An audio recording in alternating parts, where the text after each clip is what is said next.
আসলে যোগ্যতাতে অনেক টাইম অনেক কিছু আপনি হয় না। আমার নিজেরই তো যোগ্যতা ছিল না। আমি হিরো আলম অযোগ্য লোক সবাই বলে। সে অযোগ্য লোক আপনাদের গাল খেয়ে আপনাকে অবহেলা শুনে আজকে কেন করে এই অযোগ্য লোক যোগ্য হওয়ার চেষ্টা করেছে। আজকে যোগ্য হওয়ার কারণে কিন্তু সারা ওয়ার্ল্ডে তাকে ছেড়ে 4বার জাতীয় সংসদ নির্বাচন করে অযোগ্য লোক। তারপরে মনে করেন আমি 10টি সিনেমা করেছি।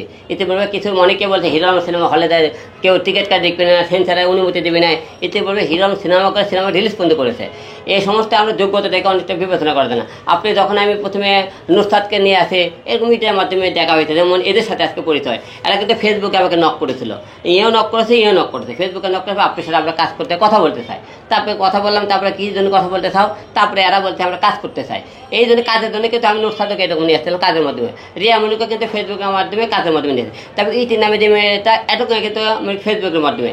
এই যে সুমনা, এটাও নতুন মনে করেন ফেসবুক।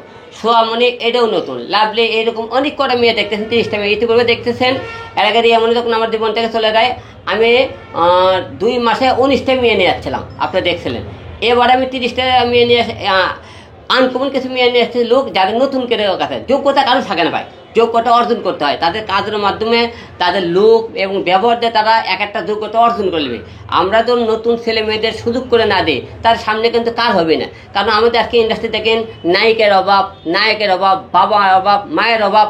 ভালো কিন্তু আর্টিস্ট না বলে কিন্তু কাজ কিন্তু অনেকে সিনেমা বানাতে পারতেছে না, অনেক ভালো নাটক বানাতে পারতেছে না। তাই আমি হিরো আলম চাই আমার মুখে দাঁড়ায় দল 5টা মুখ পরিচিত হয়, তারা যদি একটা জায়গা তৈরি করতে পারে, তাহলে মনে করি আমার কাছে সফলতা আমি নিজেকে মনে করবো। সিনেমা নিয়ে আসতেছি আমরা। প্রথমে আগে মিউজিক ভিডিও এবং ওয়েব সিরিজ দিয়ে শুরু করবো। তারা কীরকম কাজ পারে, তাদের লুক কেমন, দর্শক তাদেরকে নুসরাত, রিয়ামণি, ইতিক যেরকম জুটি হিসেবে আমাদের সামনে নিয়েছিল, তেমন এদেরকে যে 30টা মেয়ে নিয়ে আসতেছি, এদেরকে দর্শক কীভাবে গ্রহণ করে আমরা এটাকে দেখার পালা। তারপর সামনে অবশ্যই তাদের কাদের পারফরমেন্স ভালো হয়, সামনে আমরা সিনেমা নিয়ে চিন্তা ভাবনা করবো। রূপালী পর্দার অনেক বড় বড় সিনে আর্টিস্ট নিয়ে আমি কাজ করেছি ইতিপূর্বে। কাজে আচ্ছার, তারপরে মনে করেন হলে যে রিনা খান, দুলালি, মেহেদি, শবনম পারবেন, তারপরে মনে করেন মুনমুন, একা, তারপরে শিবা শানু, তারপরে মনে করেন জাদু আজাদ, তারপরে মনে করেন এরকম অনেক কিন্তু মনে করেন। হ্যাঁ, আমরা বড় বড় আর্টিস্ট নিয়ে ইতিপূর্বে কাজ করেছি, আপনি দেখেছেন। তো আমার সিনেমা তেমন করে বড় বড় আর্টিস্ট নেয় যে কাজ তাদেরকে হিরো করেনি। তো সামনে আরও বড় বড় আমরা তারকা, নতুন এবং পুরাতন দুইতেই আমরা যোগ করে সামনে কাজ করার চিন্তা ভাবনা করেছি। ইতিপূর্বে যেহেতু সিনেমা বানাইছি তাদেরকে নিয়ে, তো হিরো আলমে অনেকে কাজের কোয়ালিটি নিয়ে আপনার কথাবার্তা বলেন। ইদানিং আপনি হিরো আলমের কাজের কোয়ালিটি করে দেখবেন, হিরো আলম কাজের পরিবর্তন করেছে কিনা, তার লুক পরিবর্তন করেছে, তার নতুন আর্টিস্টগুলো এনে সাথে ভালো কোনো কাজ করতেছে কিনা, অবশ্যই আপনি ফলো করবেন। আমার কাজ না দেখে, আপনার অতীতের কোনো কাজ দেখে অবশ্যই আপনারা বাজে মন্তব্য করবেন না। বাজে মন্তব্য করার আগে আমার যদি কোনো ভুল হয়ে থাকে, আমাকে সেগুলো ভুল আপনি ধরে যান। হিরো আলম ভাই আপনি এই লেভেলেই কাজগুলো করেন, তাহলে আপনাকে আরও ভালো লাগবে। কিন্তু আপনাকে তা না করে আপনি গালি দিয়ে বকা দিয়ে কাউকে ভালো করা যায় না। 1 নম্বর প্রশ্ন যে আমি এই মুহূর্তে 2টা মিডিয়ার মেয়ে আমি বিয়ে করেছিলাম, নিয়ে এসেছি আপনার সবাই দেখে। 2টা মিডিয়া মেয়ে কিন্তু আমি জীবনে তাদেরকে একটাই কন্ডিশন ছিল, হিরো আলম বাইরে যেহেতু আমি বাইরে কোনো কাজ করলে আমি তাদের সাথে সম্পর্ক করতে রায় দিচ্ছিলাম না। তো এই পর্যায়ে কিন্তু নুসরাতও আমার সাথে সংসার চলাকালীন কিছুদিন ভালো ছিল, পরে তখন অন্য জনের সাথে কাজ করতে নুসরাত ডিভোর্স হয়ে গেলো। রিয়ামণির সাথে কিন্তু এমনিও আমার সাথে সংসার চলাকালীন সে অন্য জনের সাথে কাজ করার কারণে রিয়ামণির সাথে করে ডিভোর্স হয়ে গেল। এরকম আমি বর্তমানে মিডিয়াতে যেহেতু 2বার বিয়ে করে আমি ঠকেছি। আর মিডিয়ার মেয়েরা খালি মিডিয়াকে তারা মিডিয়া নিয়ে ব্যস্ত থাকতে, তারা সংসার করতে চায় না। তাই আমার যেহেতু 3টে বাচ্চা আছে, 3টে বাচ্চার মুখের দিকে থাকে, অবশ্যই সংসারে একটা মেয়ে প্রয়োজন।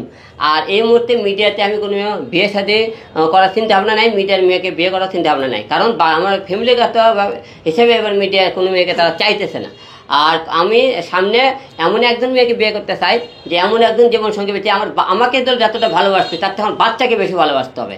এবং সেই মেয়ের সাথে তার পরিবারের সাথে কন্ডিশন থাকবে, এরকম ইস্তেমা সই থাকবে যে আমার বিয়ে হওয়ার পরে আমার সন্তান এবং বাচ্চাকে তার দেখাশোনা না করে সেই মেয়েকে আমি ডিভোর্স দেবো। কারণ আমি আমার বাচ্চা এবং আমার মা বাবার জন্য, আমার বিয়ের জন্যে আমি তাদেরকে ফ্যামিলি বিয়ে করবো। কিন্তু তারা আমাকে ভালো না বাসবে, বাচ্চাকে ভালো বাসবে না, তাহলে তো মনে করি এই সংসার আমার দরকার নাই। তাই আমি সেই কথা বলেছি। 2 নম্বর বছর আপনি কন্ডিশন বলেছেন, আমার কোনো কন্ডিশন নাই যে আমার সাথে কাজ করে তোমার বাইরে কোনো কাজ করতে পারবো না। এটাই কন্ডিশন থাকবে যে আমার থেকে বেটার কেউ যদি কাউকে পাও তোমরা তার সাথে কাজ করবা, ভালো কোয়ালিটির কাজ পেয়ে কাজ করবা। কিন্তু আমার থেকে বেটার কোয়ালিটির লো যদি হয় তাহলে তো কাজ করে দিলে আমার কাছে ব্যাগ আছে, আমি তাদের কাজ নেবো না।